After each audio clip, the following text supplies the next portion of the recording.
खान से निकली हर चीज हीरा नहीं होती, चीनी से बनी हर चीज सीरा नहीं होती। जहर खा के मर जाती है यूं तमाम नारियां, मगर दुनिया में हर नारी मीरा नहीं होती, मीरा नहीं होती। इसलिए बहनों भाइयों, संसार में रहकर कड़वी बातों को सुनकर जहर खा लेना बड़ी बात नहीं है, लेकिन कड़वी बातों रूपी जहर को पीना ये सबसे बड़ी बात है। और वही पी सकेगा जिसके पास गुरु महाराज जी का आशीर्वाद होगा। आध्यात्मिक स्टेज पर विराजमान परम पूजनीय संत समाज दूर दूर से ये सद्भावना सम्मेलन में शरीक होने वाले प्रभु प्रेमी पवित्र आत्माओं, भगवान के चरण में प्रेम श्रद्धा रखने वाली मेरी भक्ति स्वरूपा भक्तमती प्यारी माताओं बहनों, श्री गुरु महाराज जी की अपार कृपा से आज हमारे सामने जो आनंद की घड़ी आई है, हमने कभी कल्पना भी नहीं किया होगा कि हम कभी गया की नगरी में जाएंगे। करता करे ना कर सके गुरु करे सो होए। जो श्री गुरु महाराज जी की अपने भक्तों के ऊपर आशीर्वाद कृपा होती है, असंभव कार्य भी संभव हो जाता है। तो प्रेमी सज्जनों, हम सभी लोग बड़े सौभाग्यशाली हैं कि गया जी के नगरी में हमारे आराध्य देव श्री गुरु महाराज जी का जो पदार्पण हुआ है और उनके श्री चरणों में बैठकर उनके दिव्य दर्शन, दिव्य प्रवचन सुनने का हमें दो दिन से मौका प्राप्त हो रहा है। और भक्त के लिए वही समय अच्छा होता है, वही घड़ी धन्य है जो भक्त अपने आराध्य देव गुरु महाराज जी का साक्षात्कार करता है। तो प्रेमी सज्जनों, ये संसार में परम प्रभु परमात्मा ने हमें जो जिंदगी दी, केवल सांसारिक कार्य करने के लिए हमें जिंदगी नहीं मिली, बल्कि ये जिंदगी ईश्वर ने हमें जो प्रदान की है, ईश्वर को जानने के लिए समय के महापुरुषों के सानिध्य में बैठकर, चरणों में बैठकर हृदय स्थित परमात्मा को, ईश्वर को जो हम लोग जानेंगे और जानने के बाद उनके श्री चरणों में हमारा अगाध प्रेम, निष्ठा बढ़ेगी, प्रेम बढ़ेगा और श्री गुरु महाराज जी अपने भक्तों की अंगुली पकड़कर धर्म के मार्ग पे चलाते हैं और ज्ञान देकर ये भव सागर से पार उतार देते हैं। कहते संसार में गृहस्थी जिंदगी को जीने के साथ साथ जिसके पास सद्गुरु भगवान का ज्ञान है, भक्ति है, नाम की कमाई जिसके पास है, समझना चाहिए कि वही अच्छी जिंदगी जी रहा है। नहीं तो कहते हैं खान से निकली हर चीज हीरा नहीं होती, चीनी से बनी हर चीज सीरा नहीं होती। जहर खा के मर जाती है यूं तमाम नारियां, मगर दुनिया में हर नारी मीरा नहीं होती, मीरा नहीं होती। प्रेमी सज्जनों, महारानी मीरा पारिवारिक जिंदगी जीने के साथ साथ अपनी निष्ठा, अपना प्रेम और जो समर्पण अपने इष्ट देव के चरणों में था, जिसके कारण नाम की शक्ति ने, श्री गुरु महाराज जी की भक्ति ने और महारानी मीरा के जहर को भी अमृत बना दिया। इसलिए बहनों भाइयों, संसार में रहकर कड़वी बातों को सुनकर जहर खा लेना बड़ी बात नहीं है, लेकिन कड़वी बातों रूपी जहर को पीना ये सबसे बड़ी बात है। और वही पी सकेगा जिसके पास गुरु महाराज जी का आशीर्वाद होगा। मुझे एक बात याद आई, गुरु नानक देव जी के समय में और बहुत सारे घर में श्री गुरु महाराज जी जाया करते थे, और एक गरीब महिला, सिख महिला थी, और मन में यही भावना थी कि मेरे गुरु महाराज जी मेरे घर में कब आएंगे, मेरी कुटिया में कब आएंगे। और इतनी हिम्मत नहीं थी कि वो गुरु महाराज जी से प्रार्थना कर ले, लेकिन मन में भावना थी। काफी समय बीतने के बाद एक दिन गुरु महाराज जी अचानक, और वो गरीब भक्त से, पति पत्नी से कहने लगे कि जाओ, आज मैं तुम्हारे घर में आऊंगा। और उनकी कोई खुशी का ठिकाना नहीं, बड़ी खुशी हुई। घर में जाकर तैयारी करते हैं, और गुरु महाराज जी का पदार्पण उनके घर में हुआ। और जो भी वो रूखा सूखा खाते थे, श्री गुरु महाराज जी के लिए भी वही भोजन बनाया गया। भोजन करने के बाद जो गुरु महाराज जी जाने लगे, और वो जो पति पत्नी थे गुरु महाराज जी को छोड़ने के लिए दूर तक जाते हैं, और पीछे मुड़कर गुरु महाराज जी कहने लगे, कल भी मैं तुम्हारे घर आऊंगा। और प्रसन्नता हुई, और उस दिन उनके घर में कुछ नहीं था। पड़ोसियों से मांगकर उन्होंने भोजन बनाया, और भोजन जब तैयार होता है, गुरु महाराज जी उनके घर में आए, और उन्होंने बड़े प्रेम से भोजन कराया। फिर महाराज जी जो जाने लगे, पीछे मुड़कर कहते हैं, अभी भी मेरा मन नहीं भरा, और भी मैं तुम्हारे घर में आऊंगा, कल भी मैं तुम्हारे घर आऊंगा। प्रेमी सज्जनों, बड़ा सुख मिला उन्हें, बड़ी खुशी हुई। लेकिन गुरु महाराज जी जाने के बाद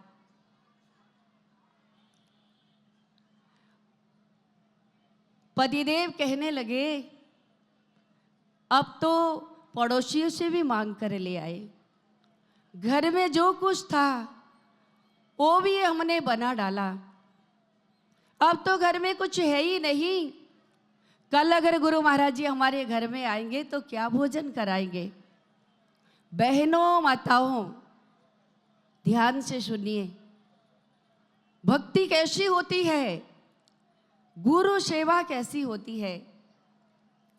पत्नी कहने लगी, आप चिंता ना करें, श्री गुरु महाराज जी की दया से मेरा जीवन है, मुझे जिंदगी मिली है।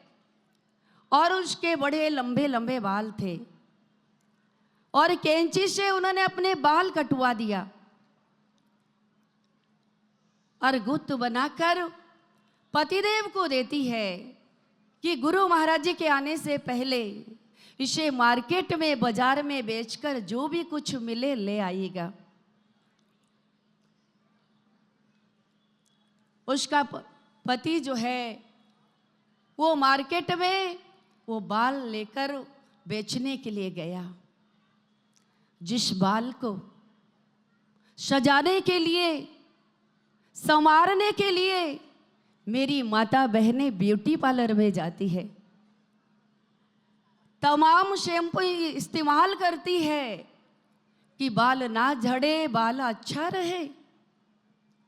लेकिन वो कैसी शीख की पत्नी थी कि गुरु महाराज जी की सेवा में कोई कमी नहीं रहनी चाहिए, आप इसे बेच कर आ जाइए।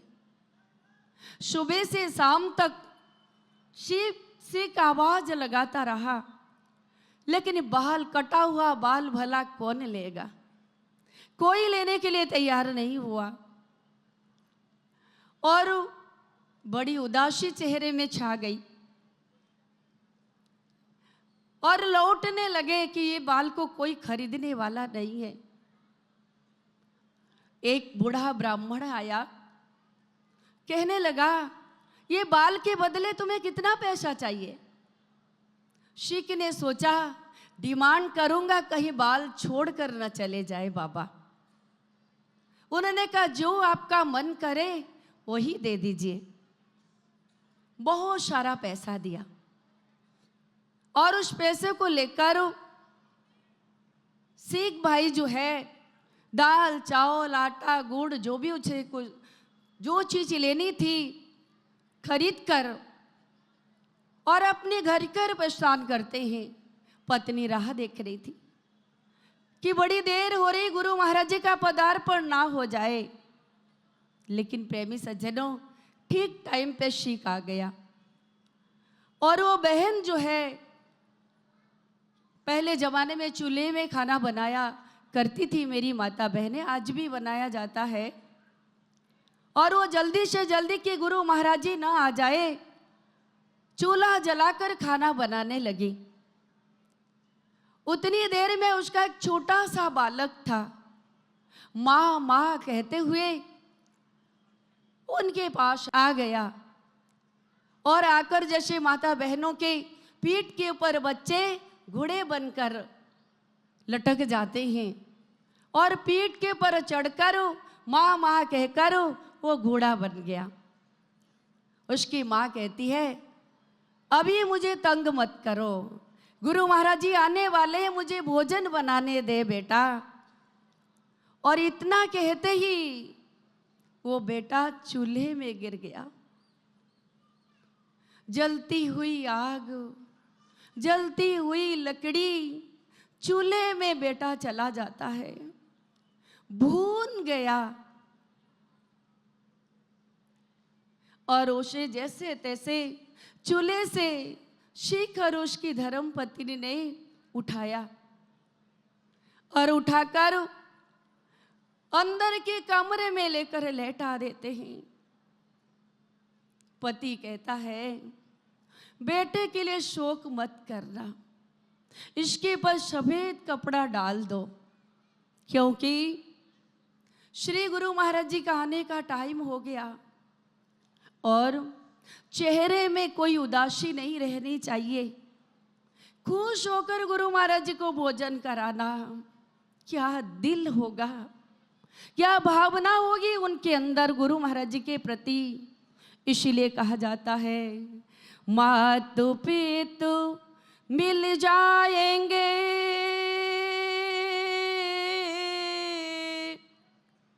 लख 84 माई, गुरु सेवा और बंदगी, यह मिलने की नाई। प्रेमी सज्जनों बहनों, पति कहता है, माता पिता पुत्र पुत्रियां सब मिल जाएंगे, लेकिन गुरु महाराज जी की बंदगी, गुरु महाराज जी की सेवा हर जन्म में नहीं मिलती। और खुश होकर गुरु महाराज जी की सेवा करना। गुरु महाराज जी आए और उन्होंने गुरु महाराज जी को भोजन कराया। भोजन की थाली गुरु महाराज जी के सामने है। अब गुरु महाराज जी कहते हैं, तुम अपने बच्चे को बुला दो। छोटा सा बच्चा रोज आकर मेरे को प्रणाम करता था, अब तुम्हारा बच्चा कहाँ है? शीख अपनी पत्नी का चेहरा देखे और उनकी धर्म पत्नी शीख का। उन्होंने थोड़ी देर के बाद जवाब दिया, ये यहाँ नहीं है, हमारा बेटा यहाँ नहीं है। गुरु महाराज ने कहा कहाँ चला गया? उन्होंने कहा दूर चला गया। उन्होंने कहा बुला लो। पति पत्नी कहते हैं गुरुदेव इतना दूर चला गया, हमारा बेटा कि वापस नहीं आ सकता। गुरु महाराज जी कहने लगे अरे शिख, तेरा बेटा मेरे पास नहीं आ सकता तो मैं तो उसके पास आ सकता हूं, मुझे उसके पास ले चलो। अब पति पत्नी दोनों जो बात बताना नहीं चाह रहे थे वो सामने आ गई, और गुरु महाराज जी को लेकर अंदर कमरे में जो जाते हैं तो बेटा लेटा हुआ, पूरा शरीर जला हुआ, सफेद कपड़ा ओढ़ करके उसके पर सफेद कपड़ा डाल दिया गया था। गुरु महाराज जी जाके कहने लगे बेटा मैं जब आता हूं तो मेरे दर्शन के लिए चला आता था, अब तुझे क्या हो गया? एक बार बुलाते हैं, दो बार बुलाते हैं, तीसरे बार कहते हैं अब तो मैं तेरे पास हो गया, तू मेरा दर्शन कर ले। और बच्चा जीवित होकर खड़ा होकर गुरु महाराज जी के चरणों में गिर जाता है। जो गिर गया, शी करो उनकी धर्म पत्नी देखते रहते हैं, आंख में अश्रुधारा बहने लगी।